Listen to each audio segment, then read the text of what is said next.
Hello guys, we're Teased, and today we'll be talking about some more Killing Floor 3 news, because there's actually been quite a lot that has just been released over the last day or so. Brian has spilt the beans and we have a lot more information about the next map, and also Season 4, even some future content. So without further ado, let's just jump straight into it. So first of all, let's have a look at the new blog post, the Onslaught map. So they've recently announced the Onslaught map. This is going to be separate from Season 4. It is going to be its own standalone update. It's not going to be the standard seasonal update that you come to expect. Like on the roadmap, you can see Season 4 is next, but Onslaught is going to come out sometime earlier. There is no release date yet, but Brian mentioned we will be playing it very soon. Hello everybody, you recently uncovered the existence of Onslaught, a new map coming to Killing Floor 3 in the near future. Beginning life as a prototype, it quickly became the team's favourite torture test. It's a claustrophobic, high-intensity map where space is luxury and retreat is an option. We're polishing it up because you deserve a place that forces you to hold your ground and make every trap count. So you can see, like, in the pictures, I mean, there's lots of cameras.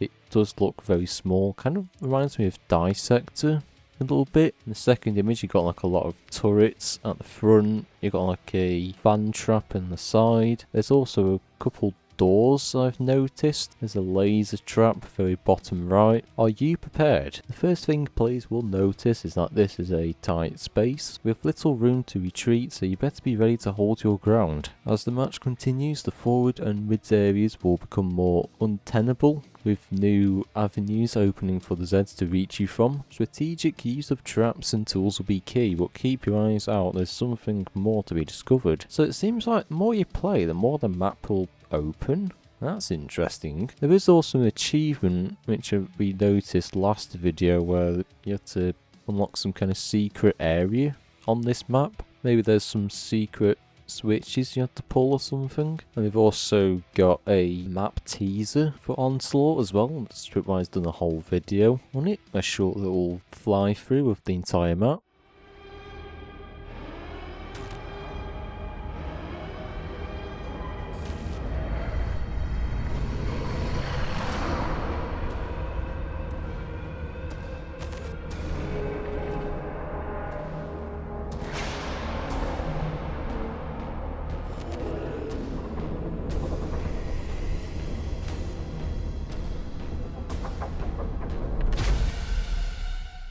It does look quite moody. It's got like a bit of snow on it. This does look like it is separate from Rig. I did say that at the beginning. I wasn't exactly sure from the actual website, but it is actually separate. This is going to be its own map from Rig, which comes in Season 4. But yeah, we hope you'll enjoy it as much as we have. And the team has already been looking at other prototypes with new gameplay elements we can bring forward to the future.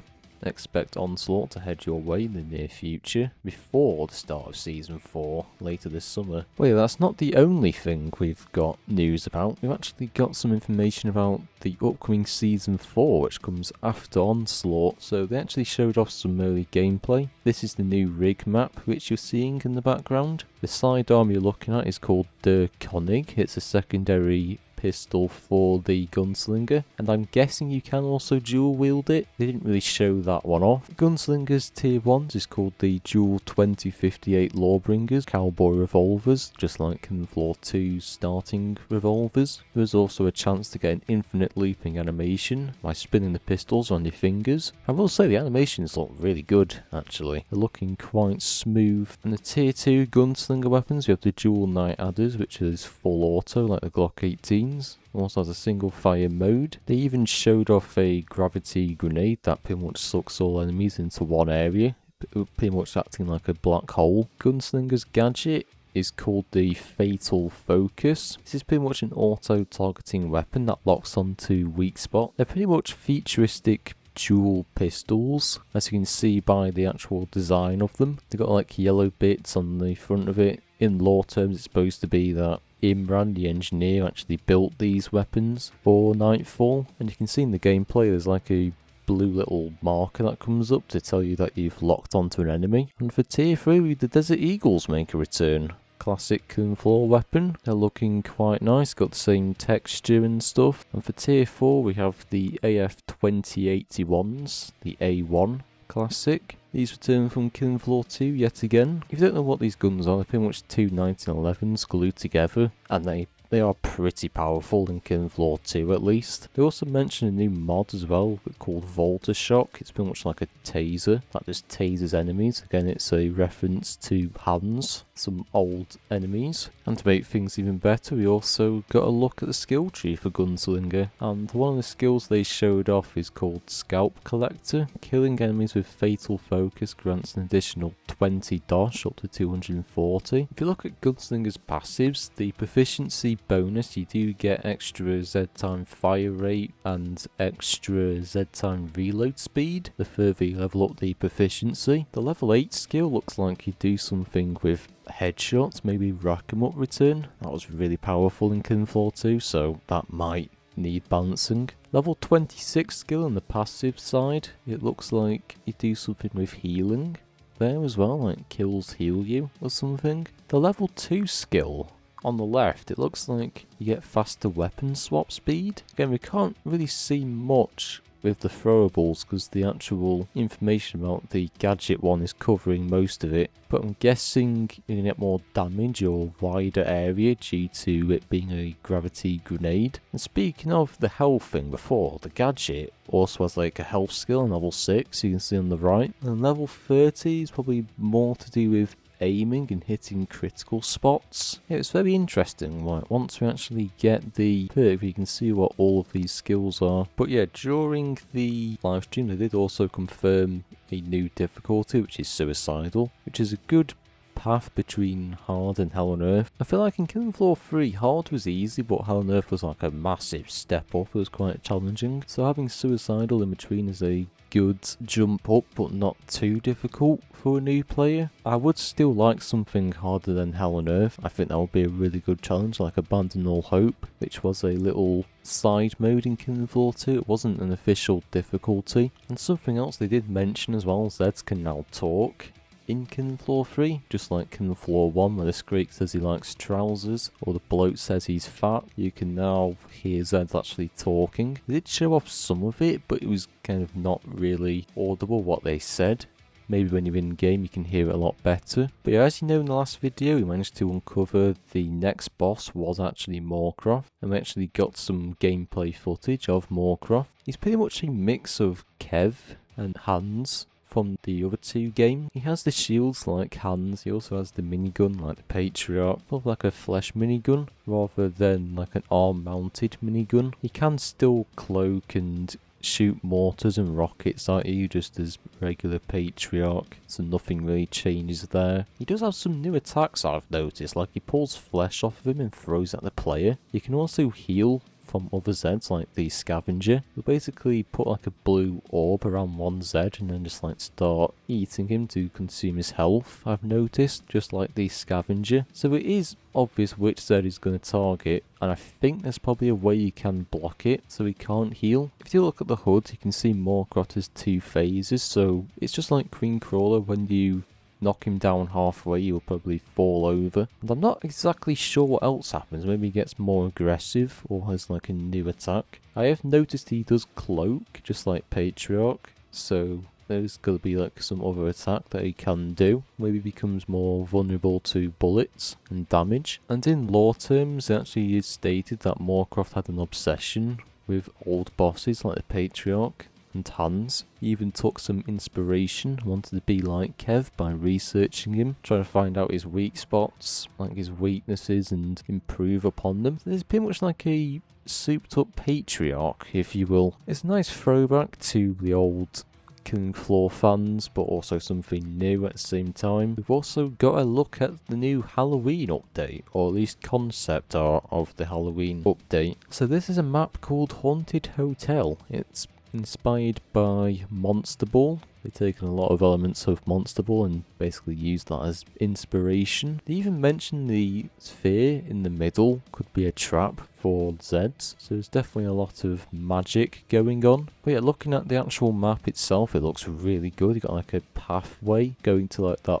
orb, and you got like green gas at the bottom. It looks very magical. There's even some old candles and vases all around. See like a statue of Poseidon or something. Yeah, again, looks really cool. I can't wait to play this map. And this is the first actual seasonal map we will be getting. I don't know whether they mentioned a Christmas event or anything, but we have a Halloween one which has been confirmed on the roadmap. So yeah, seasonal Zed's been confirmed. They're going to have their own unique skin, just like Killing Floor 2's Halloween event, even Killing Floor 1's. They mentioned something about Commando Chicken and also something for players in terms of cosmetics, but they didn't really confirm or deny it, so take that with like a grain of salt. There was also a question from the audience about a Demolitions perk, and whilst Brian didn't really confirm or deny it, he did do a little teaser towards Berserker, mentioning something about melee. There is another perk that is in the very early stages of development.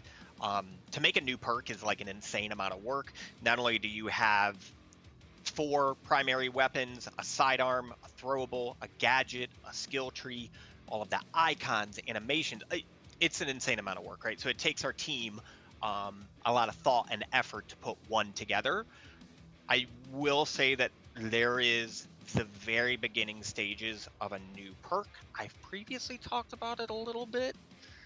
Might be a little more melee focused. So it looks like we'll have Berserker alongside Ninja, which will be interesting. I don't know how much different it would be, because they're kind of the same perk, to be honest with you. But they could always, you know, do something a little different with Berserker. We have also had hints of Berserker in the past, actually. I remember, like, I think it was like Season 2, where Brian also teased a little bit of that as well. And there was also another question from the audience about future weapons. And Brian did mention there was a model for a minigun that exists, actually, for the game. But there's no time frame on when it's coming. As they said, the team is busy working through like, a massive backlog of weapons. I'll sell my soul for a minigun. I'll break an NDA. I've seen a minigun modeled. I don't know if we're getting it for a while.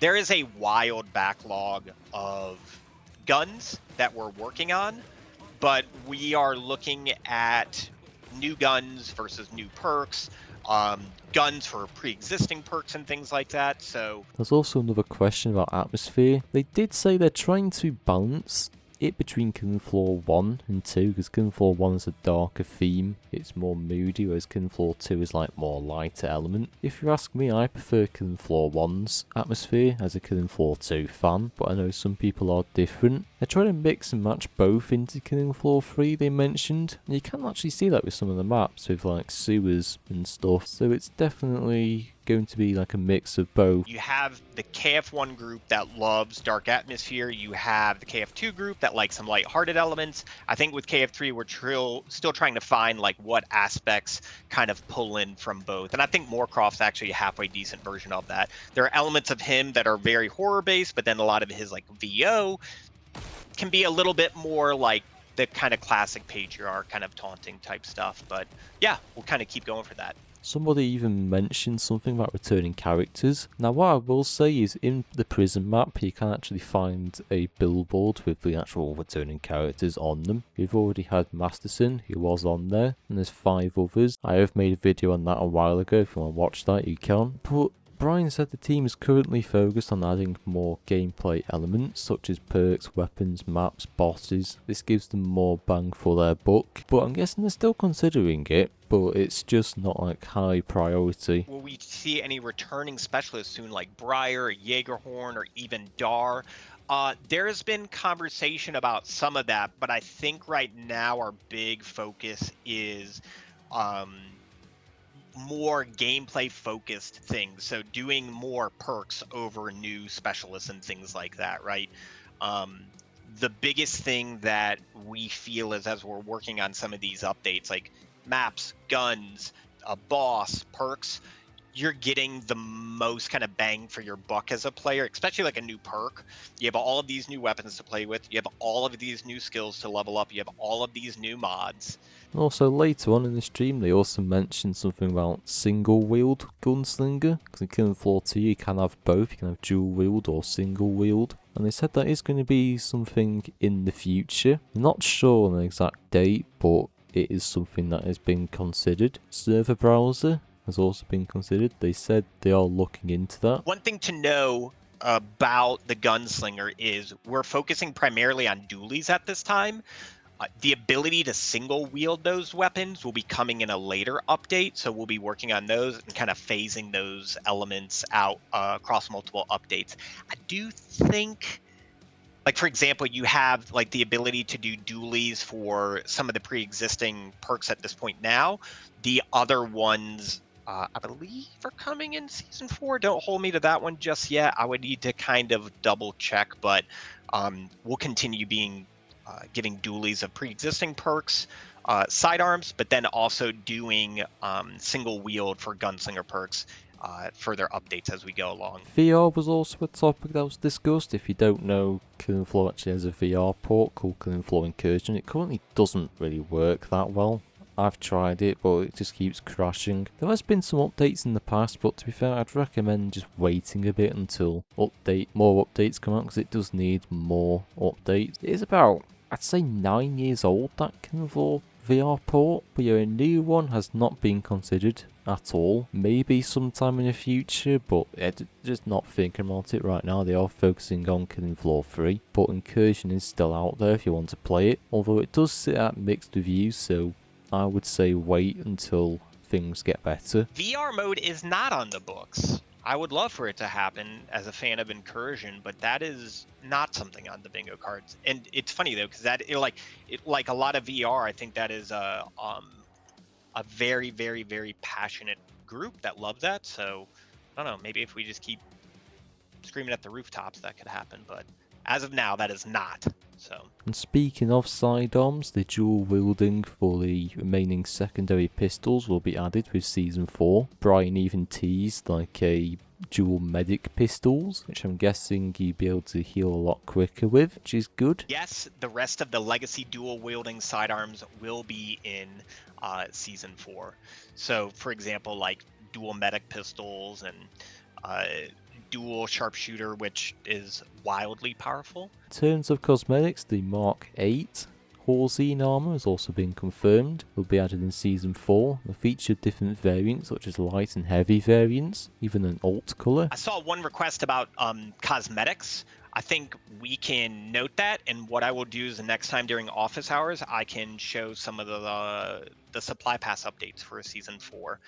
The spoiler alert I'll say there is, if you're a fan of the Mark 7, Horzine has been very busy in developing the Mark 8. So that will be the kind of theming behind this like Horzine clash with Moorcroft and Rig and stuff like that. And yeah, the Mark 8, I'm really excited about. I saw it today. I was actually able to equip it in game and run around with it. And it's like a multi-tiered cosmetic. So there's like a light version of it, there's a heavy version of it, and then there's an alt color of it. So maybe that's something that we can look at in the future one. Animated skins was also something they looked into in the past, but not sure if it will ever return. Someone asked about animated camos. That is something that I will say that I think we researched and looked at, because we did see that was like a request from some of the players, like some sort of animated weapon skin or something like that. But and I see emotes kind of popped up. I always liked the idea of emotes. I don't think those are currently on the list. And for any comic fans, the new comics will be added with Season 4, which basically tells like a backstory of Nightfall. I'm guessing there's going to be some kind of backstory with Moorcroft or something. Okay, so this is a good one. Sorry, and I might be a little biased for this one because this is something I'm super nerdy about. In Season 4, we get new comics for KF3. You will. And kind of fun fact, I'm going to date myself here. You guys have heard me make the joke as a kid of the 80s and 90s. One of the things that really inspired the comics in KF3 is I collected still do, the Kenner Aliens versus Predator. So this was one of the biggest sources of inspiration for the comics, where when you would buy the Kenner Alien and Predator action figures back in the day, they came with these cool Dark Horse little comics. So yes, there is a new comic coming. I'm not going to spoil what it is yet. The way that we look at comics are they're in the free track in the supply pass, and it will expand upon lore and world building, but it's not like definitive. But it's a great way to like add to canon. And if you're a lore hound, you can essentially, while playing the game, you know, level up that free side of the supply pass and just know a little bit more about the world and what we're thinking about. But yes, we're going to end the video here. Thank you all for watching. For more information about Killing Floor 3, don't forget to like, subscribe, all that stuff. I cover it when it's new. Also check out Tripwire's YouTube. They've got the full stream on there, which basically explains everything with concept art and everything. So do check that out. Don't forget to like, subscribe, and yeah, I'll see you all next time.